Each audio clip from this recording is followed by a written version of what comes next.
Man, bakit walang bakal yung project natin? Di ba delikado to? Dodong, dito sa Pilipinas, mas mahalaga ang tubo kaysa tibay. Pero kapag bumigay ito, buong baryo ang tatamaan.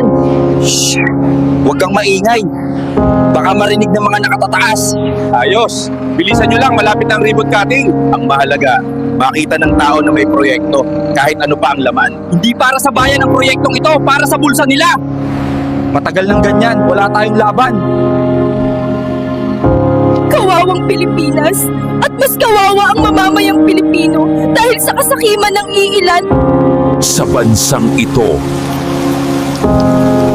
paulit-ulit na lang ang sugat. I'm getting very angry. This is what's happening here. Walang ginawa kahit isang araw hindi nagtrabaho. Wala kang makita, puntahan ninyo, wala kayong makita kahit na ano. Tuloy-tuloy ang pagbaha doon sa kabila.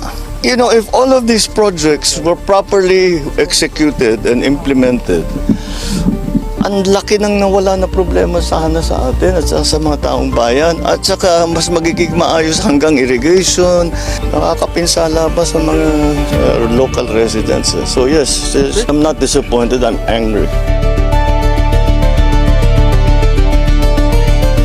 Talagang I'm thinking very hard to pipilahan natin sila na economic sabotage because economic sabotage is very clearly. Talaga, Chairman, tingnan mo ito.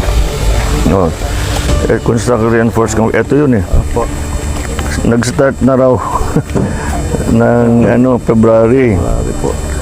Contract cost completion 100% na.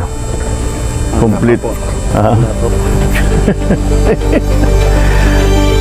Lintik.